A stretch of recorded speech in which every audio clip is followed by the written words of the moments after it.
The Great Hall of Axiom Prime was older than human civilization. Its walls were made of stone that had been carved before the first humans learned to make fire. Thousands of alien ambassadors sat in floating chairs that circled the speaking platform. The air smelled strange, a mix of chemicals that let all the different species breathe together. Dr. Borano walked to the center of the platform. Her shoes made soft sounds on the ancient floor. She was a small woman with short black hair and calm eyes. Around her, creatures of every shape and size watched with curiosity, boredom, or open disgust. To them, she was a child from a child species. Humans had only been part of the Galactic Concord for 80 years. Some of these ambassadors had been alive for thousands. "I am here to report a crime," Bora said. Her voice was steady. Translation devices carried her words to every ear in the room. The Mulver Empire has attacked 3 human colony worlds. They have taken 12,000 of our people, men, women, children. They have taken them as slaves. A low murmur spread through the hall. Not shock, not anger, just mild interest. Like someone had mentioned the weather. High Speaker Vorn leaned forward in his chair, high above the platform. He was tall and thin, with gray skin and 4 eyes that blinked one at a time. His species had ruled this assembly for longer than humans had existed. "Dr. No," Vorn said, his voice smooth and cold.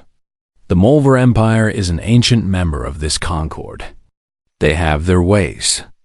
Your species is new here. You do not understand how things work." "I understand that they kidnapped my people," Bora replied. "Kidnapped is a strong word. The Mulver have certain labor practices. This is known. It has been known for a very long time." "You mean slavery?" The word hung in the air. Some ambassadors shifted in their seats. Others looked away. "Such terms are not helpful," Vorn said. "The galaxy is complex. Different species have different customs. We must respect Article 1. Vorn stopped talking. His 4 eyes narrowed. Bora pulled out a small device and projected words into the air above her. The text glowed blue, written in the oldest language in the galaxy. "Article 1 of the Ancient Codex," she read aloud. "No sapient being shall be taken as property. This law is eternal and without exception." She looked up at Vorn. "Those are the words of the first races, the ones who built this Concord, the ones who wrote the laws that govern us all." Silence fell over the Great Hall. Real silence. The kind that felt heavy. Vorn's gray face did not change. "Article 1 is ceremonial. It honors the memory of the first races. It has not been enforced in 50,000 years. Then enforce it now." "That is not possible. The Mulver are too powerful, too important. Many species have arrangements with them. Trade agreements, political alliances. You cannot simply follow your own law." Vorn's upper eyes closed in what might have been irritation. "Dr. No, you are young. Your species is young. One day you will understand. The galaxy does not run on laws written in stone.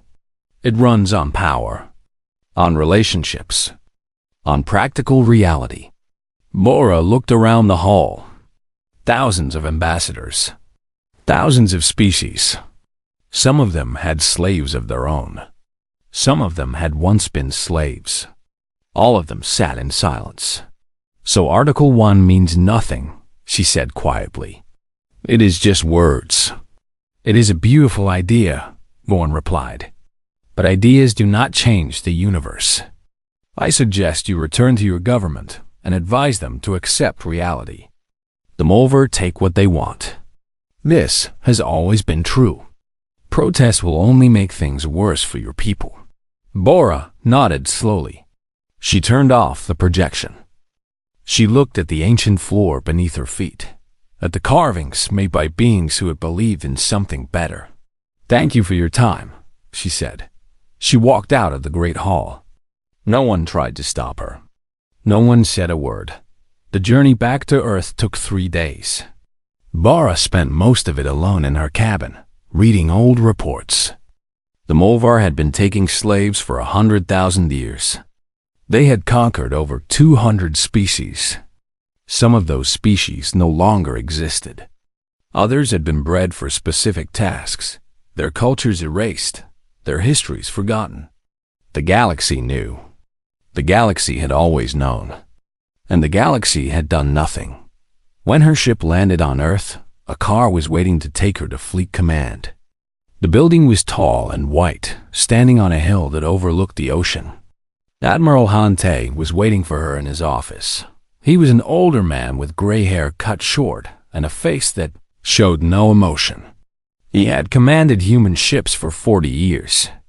He had fought pirates, stopped rebellions, and protected colony worlds from asteroids. But he had never fought a war against another species.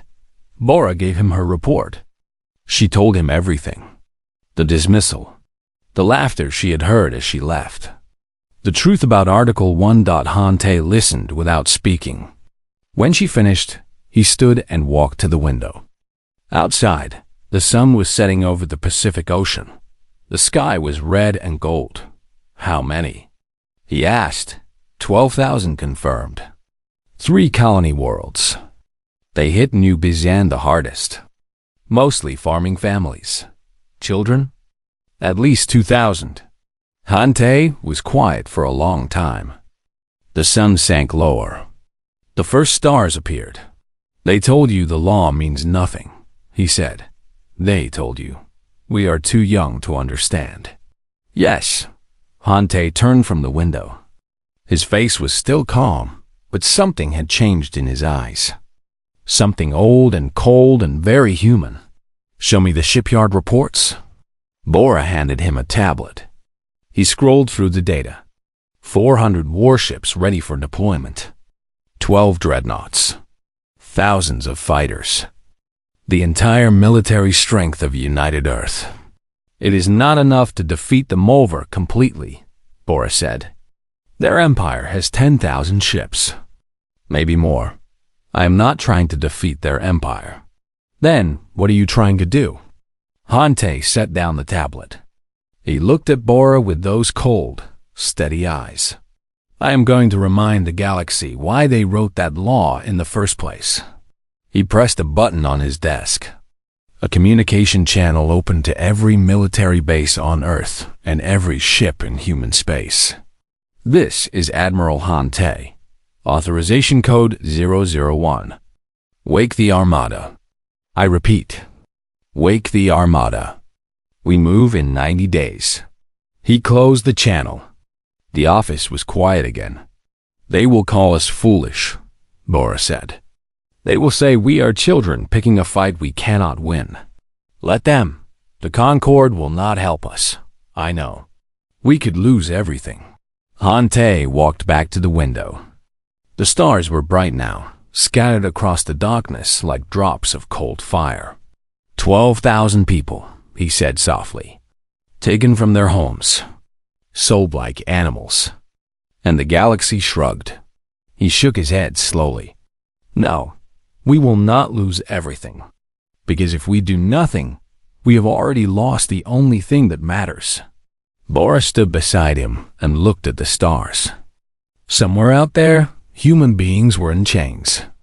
Somewhere out there, an empire built on suffering waited for them. What do we tell the people?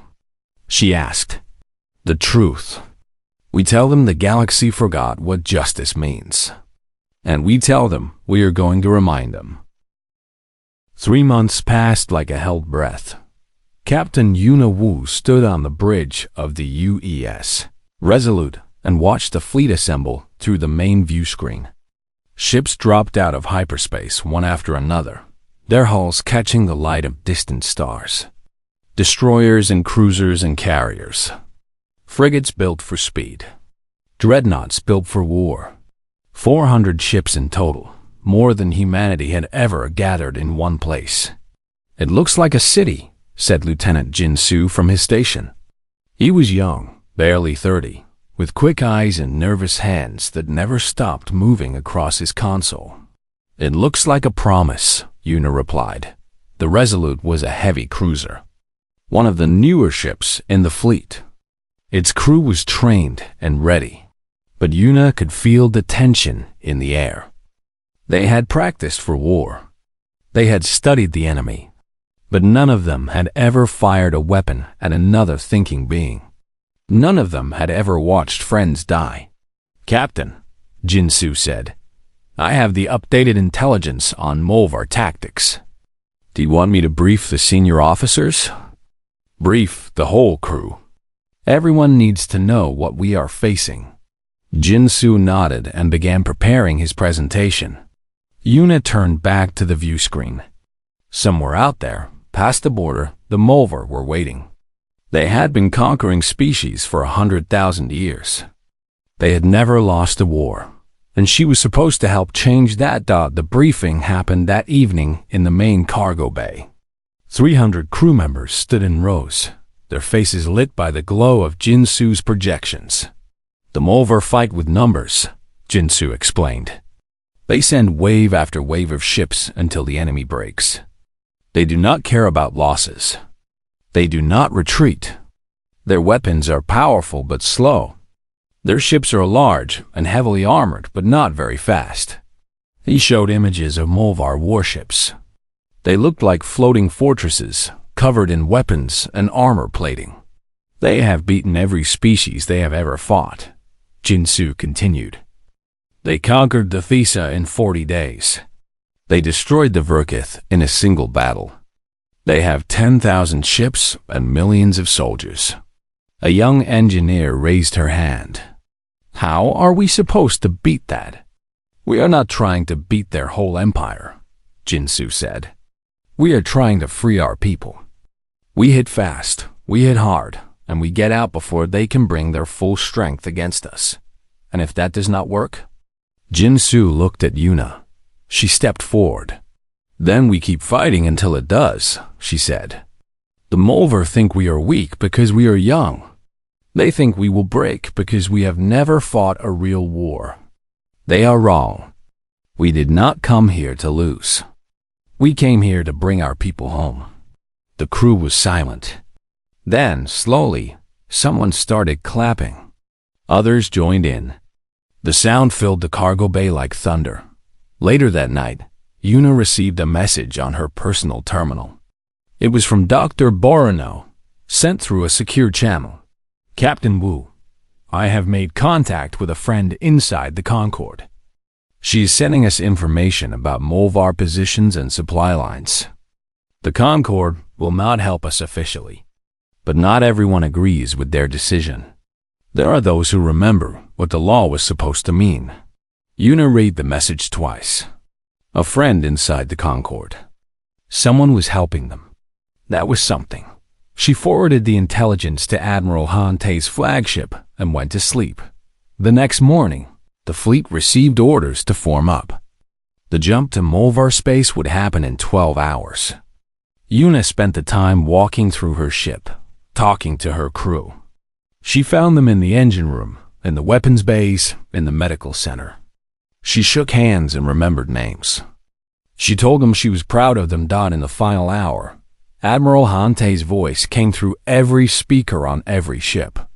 "This is Admiral Hante. In 60 minutes, we cross the border into Molvar space. Some of you are scared. That is good. Fear keeps you sharp. But do not let fear make you forget why we are here." Una stood on her bridge, surrounded by her officers. They listened in silence.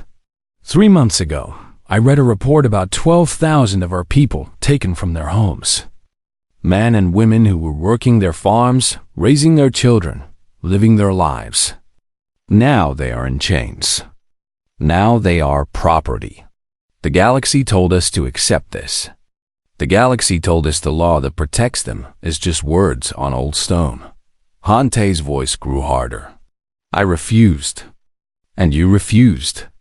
Every one of you who volunteered for this mission refused to accept that our people do not matter. Refuse to accept that justice is just a pretty idea.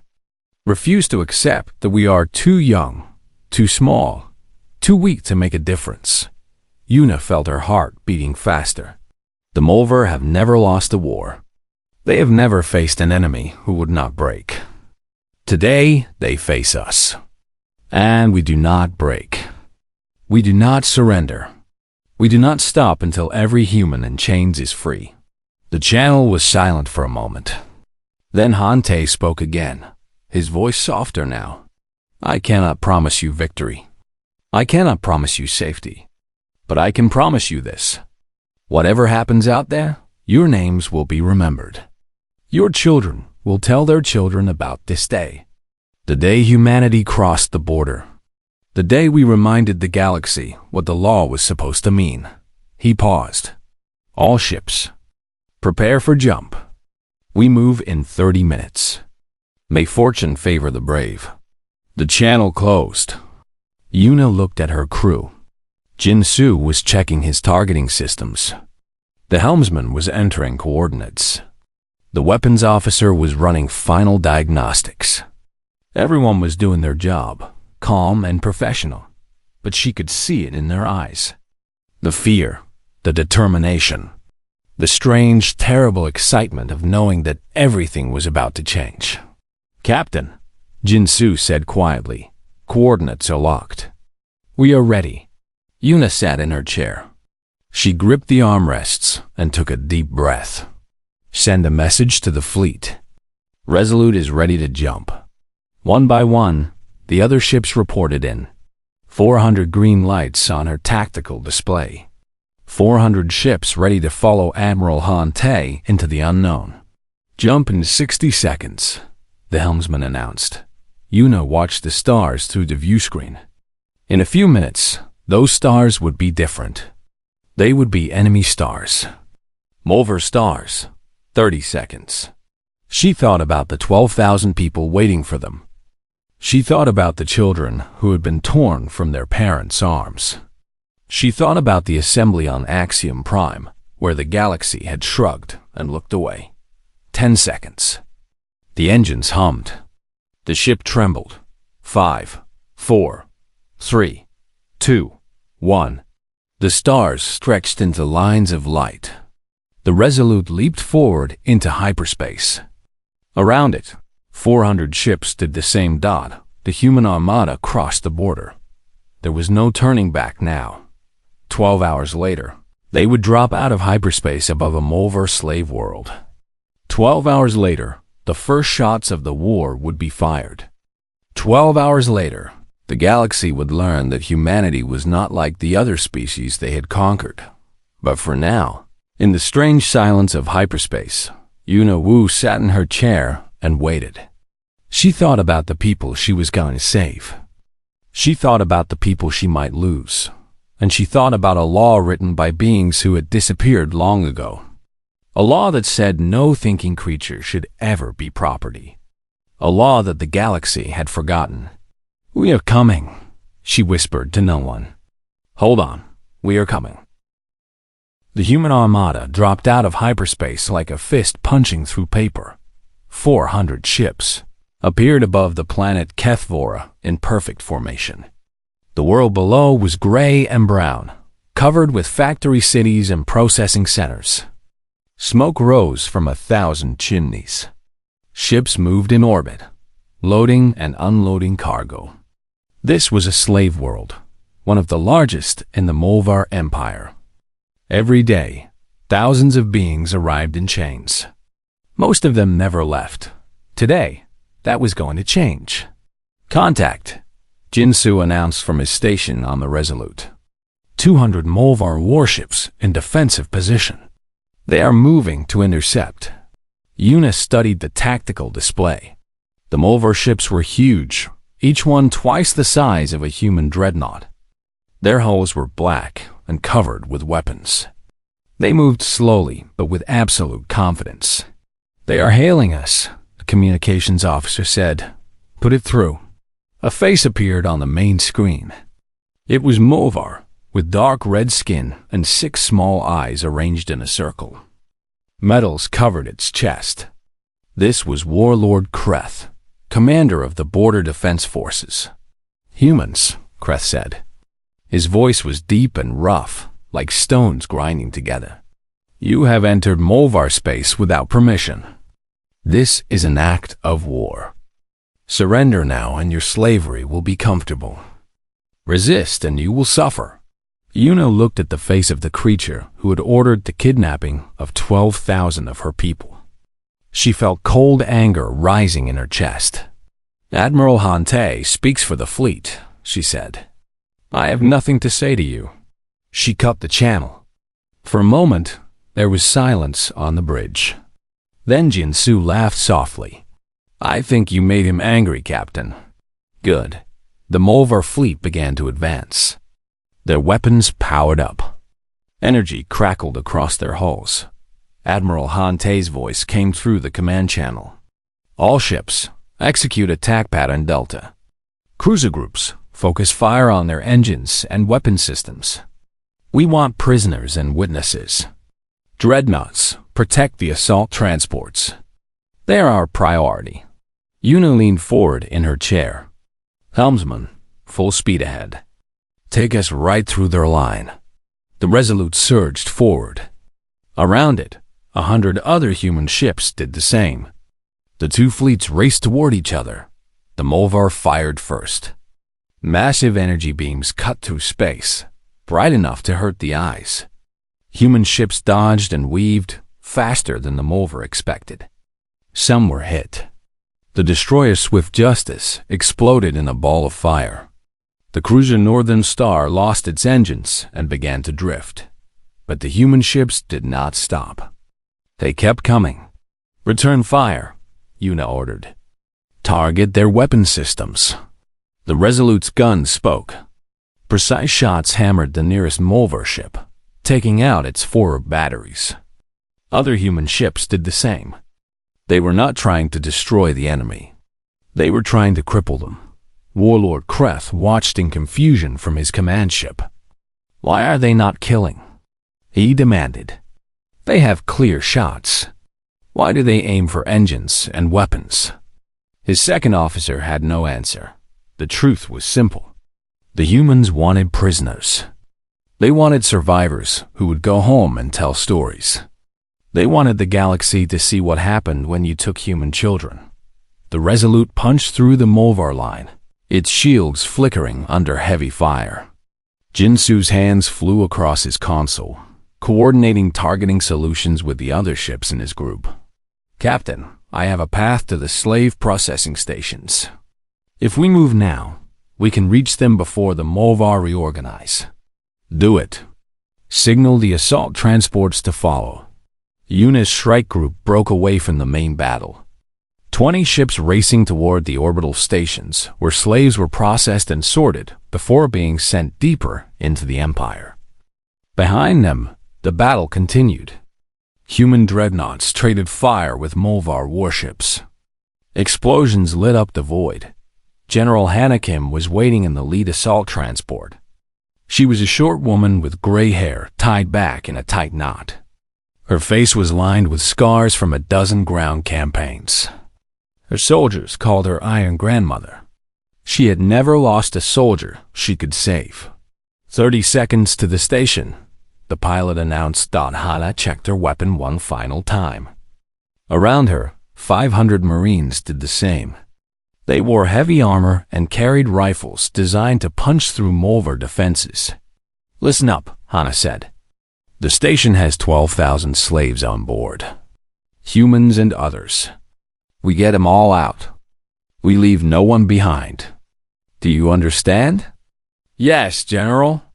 The transport slammed into the station's docking bay. The doors blew open. Hana was the first one through. The fighting was brutal. Molvar guards filled the corridors, firing wildly. Human Marines advanced step by step, clearing each room. The sound of gunfire echoed off metal walls. Hana led her squad toward the main holding area. They found it behind a massive steel door. Jinsu had sent the access codes. The door slid open. Inside, Thousands of beings sat in cages. Humans and aliens, young and old, all of them wearing chains. They looked up with eyes that had forgotten how to hope. "We are here to take you home," Hana said. For a moment, no one moved. Then a young human girl, maybe 10 years old, stood up in her cage. Tears were running down her face. "You came," she whispered. "You actually came. We came. And we are not leaving without you." The Marines began cutting chains. Aliens who had never seen a human before watched in confusion as soldiers who could have been their enemies freed them from their cages. An elderly alien with blue skin grabbed Hannah's arm. He was thin and weak, barely able to stand. "Why?" he asked. "We are not your people. We are nothing to you." Hannah looked at him. She saw the marks on his wrists, where chains had rubbed the skin raw. She saw the fear in his eyes, the disbelief. "Today you are our people," she said. "Today, everyone in chains is our people." The battle lasted 4 hours. When it was over, 140 Molvar ships had been destroyed or captured. 38 human ships were lost. But 9,000 slaves walked free. 3,400 of them were human.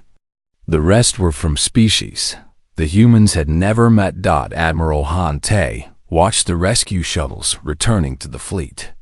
His face showed no emotion, but inside, something that had been cold and hard began to warm. "Admiral," an officer said, "we have a transmission from Warlord Kreth. He survived the battle. He's demanding to know why we did not kill his wounded ships."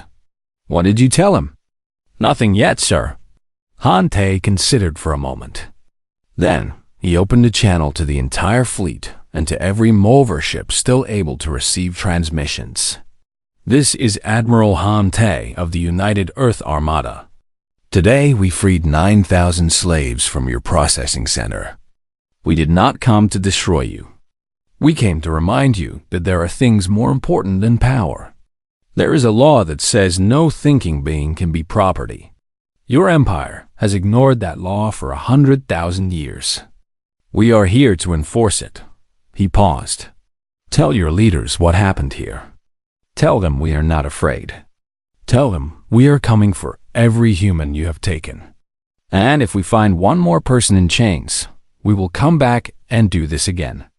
And again, until you remember what the law means." He closed the channel. The human armada began collecting its wounded and its dead. The rescued slaves were given food and water and warm blankets. Many of them cried. Some laughed. A few just sat in silence, unable to believe they were free. On the Resolute, Yuna Wu stood on her damaged bridge and looked at the stars. 38 ships lost. Hundreds of her people dead. And this was just the beginning, but they had done it. They had won the first battle. They had proven that the Molvar could be beaten. "Captain," Jinsu said quietly, "the fleet is ready to jump. Admiral Han Tae is ordering a withdrawal. Back to human space?" "No, Captain. To the next target. There are more slave worlds. More people waiting." Yuna nodded slowly. She thought about the little girl in the holding cell. The one who had cried when she saw human soldiers coming to save her. "Then let us go save them." News of the Battle of Kethvora spread across the galaxy like fire through dry grass. On Axiom Prime, the Great Assembly erupted into chaos. Ambassadors shouted at each other in 100 languages. Some demanded that humanity be punished for breaking the peace. Others sat in stunned silence, trying to understand what had just happened. A young species, 80 years in the Concord, and they had just defeated the Molvar in open combat. High Speaker Vorn stood at his podium, his 4 eyes blinking rapidly. He raised his hands for silence, but no one listened. The order he had maintained for centuries was cracking. "This is madness," he said to his advisors. "The humans have doomed themselves. The Molvar will crush them." "Perhaps," one advisor replied. But what if they do not? Vorn had no answer. On 100 worlds, slaves heard whispered stories about what had happened. Human soldiers had attacked a Molvar slave station. They had freed everyone, not just their own people. They had freed aliens they had never met. They had asked for nothing in return. On the factory world of Tessa 4, a group of slaves began refusing to work. Their overseers beat them, but they did not stop. More joined them, then more. Within a week, the entire planet was in rebellion. On the mining colony of Deep Reach, Molvar guards found messages carved into the walls of the slave quarters. The same words, over and over. They are coming. Dr. Borano watched these reports from her office on Earth. She had not slept in 3 days. Her desk was covered with beta chips and empty coffee cups. The galaxy is changing, she whispered to herself. We started something. Her terminal blinked. A message from Ambassador Lyra, sent through their secret channel. Dr. Null, I have more intelligence for you. Molvar fleet movements. Supply line weaknesses. The locations of their largest slave worlds. I am taking a great risk sending this. If they discover what I am doing, they will kill me. But I no longer care. For the first time in my life, I have hope. Please do not waste it. Bora forwarded the intelligence to Admiral Han Te immediately. On the other side of the galaxy, the Molvar Empire was preparing for total war. Warlord Kreth knelt before the Council of Masters, the ruling body of the Molvar. His face was bruised. His uniform was torn. He had returned from Kethvora in shame. You lost to children, the First Master said. Her voice was like ice. You lost to a species that has existed for less than a heartbeat. They fought differently than we expected, Kreth said.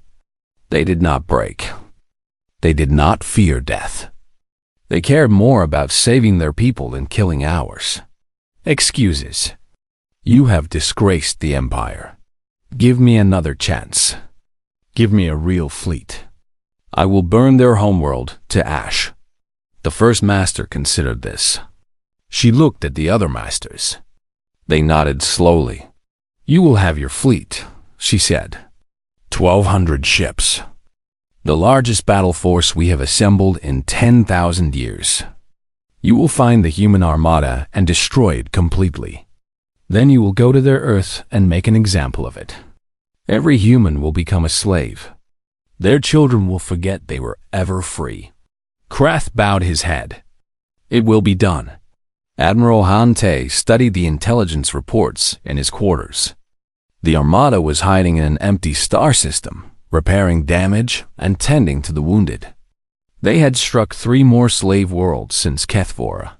15,000 more people freed. But the cost was growing. 60 ships lost. Thousands of sailors dead. And now the Molvar were gathering their strength. 1,200 ships. 3 times the size of his fleet. Jin Su entered the room with a data tablet. Admiral, we have confirmed the enemy fleet's position. They are massing at the Keth Nebula. They expect us to fight them there, in open space where numbers will decide the outcome. Then we will not fight them there. Sir? Han Te stood and walked to the star map that covered one wall of his quarters. He pointed to a cluster of lights near the center of Molvar space. These are their largest slave worlds. Each one holds hundreds of thousands of prisoners. The Molvar expect us to meet their fleet in battle. Instead, we will go around them. Jin Su studied the map. If we split the fleet into smaller groups, we could hit multiple targets at once. Force them to divide their forces. Exactly. 5 strike groups. 5 targets. We hit them all at the same time. Admiral, each group will be badly outnumbered. The risk is enormous. Han Te turned to face him. Lieutenant, we are already outnumbered. We have been outnumbered since the moment we crossed the border. The only way we win this war is by doing what they do not expect. He placed a hand on Jinsu's shoulder. I am not asking you to believe we will win. I am asking you to believe we are fighting for something worth dying for. Jinsu was quiet for a moment. Then he straightened his spine and nodded. I will prepare the tactical plans, Admiral. Good. And Jinsu?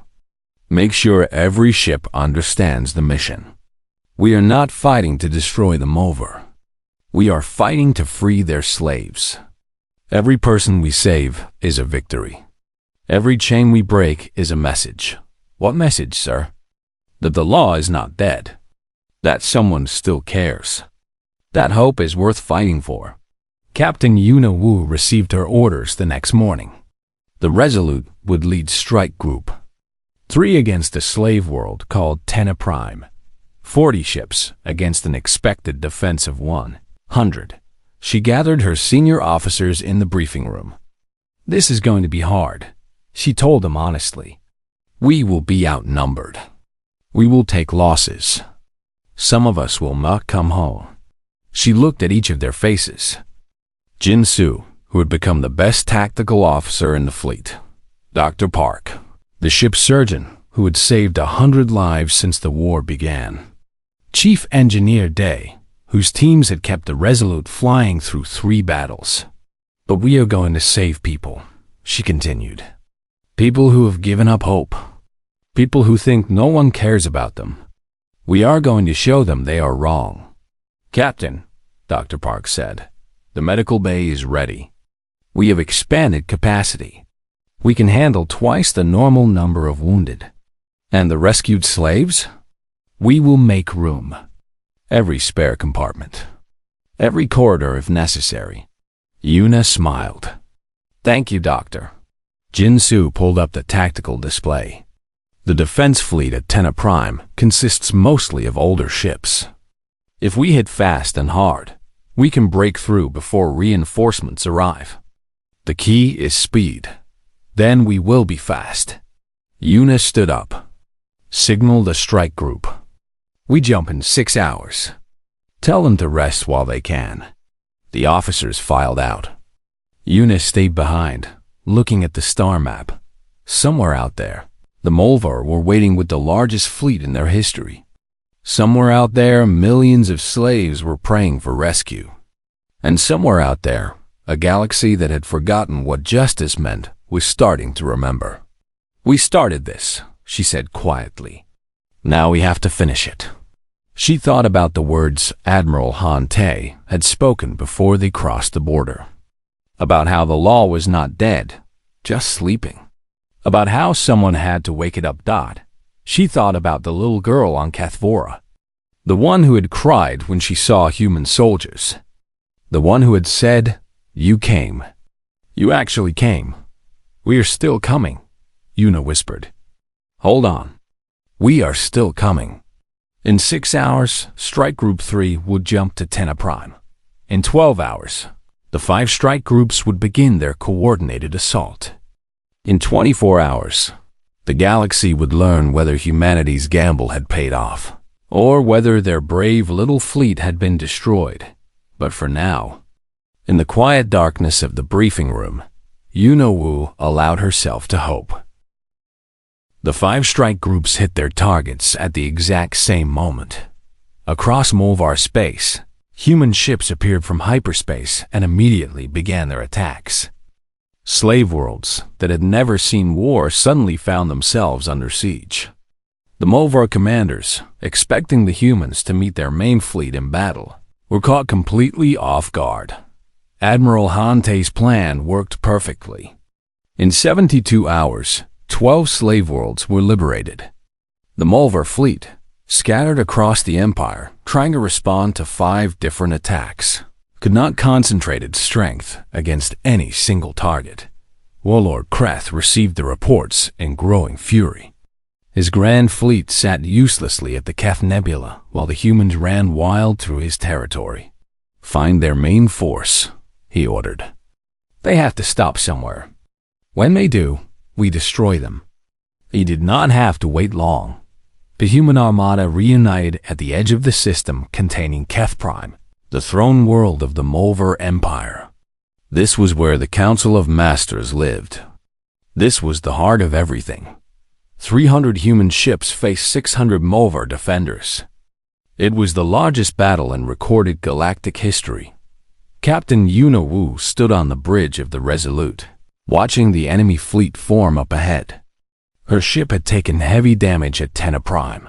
Half her weapons were offline. The hull was patched with emergency repairs. But her crew was still fighting. Admiral Han Te is hailing all ships. Jin Su announced. The Admiral's voice came through the speakers, calm and steady as always. This is it. Everything we have fought for comes down to this day. Behind that enemy fleet is a world built on slavery. A world where millions of beings live in chains. Today, we break those chains. Today, we end this war. He paused. Many of us will not survive. I wish I could promise otherwise. But I can promise you this. What we do today will be remembered forever. Our children will tell their children about the day humanity stood against an empire of slavers and refused to back down. No matter what happens, we have already won. Because we proved that the law still matters. We proved that someone still cares. Another pause. All ships. Attack. The human armada surged forward. The battle was chaos. Energy beams and missiles crossed the void in every direction. Ships exploded into debris. The darkness of space lit up like a terrible sunrise. Yun pushed the Resolute to its limits. Her damaged ship led a strike group directly toward the orbital defense platforms that protected the planet. If those platforms fell, the assault transports could land. Heavy fire ahead, Jin Su warned. I count 20 Mulvar ships moving to intercept. Can we break through? Uncertain. Our shields are failing. Yuna gripped her armrest. She thought about the people on that planet. Millions of slaves waiting for someone to save them. She thought about everything humanity had sacrificed to reach this moment. Full speed ahead. We break through or we die trying. The Resolute charged into the enemy formation. Its remaining weapons fired continuously. Mulvar ships tried to block its path, but Yuna's helmsman weaved between them with desperate skill. Then a Mulvar beam hit the bridge directly.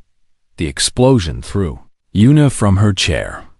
When she opened her eyes, the bridge was filled with smoke and sparks. Jin Su was slumped over his console, unconscious. The helmsman was dead. Most of the crew was either injured or worse. Warning, alarm screamed. The ship was dying. Yuna pulled herself to the helm. Her arm was broken. Blood ran down her face. But she could still see the gap in the enemy line ahead. This is Captain Wu, she said into the ship's communication system.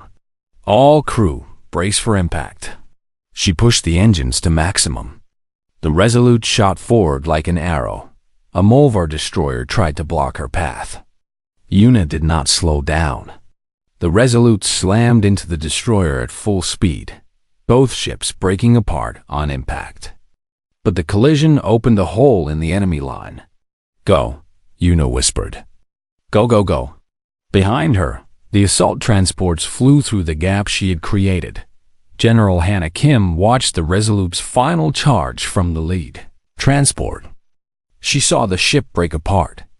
She saw the explosion. She did not have time to mourn. Landing in 60 seconds, the pilot announced. Hannah checked her weapon. Around her, 5,000 Marines prepared for the fight of their lives.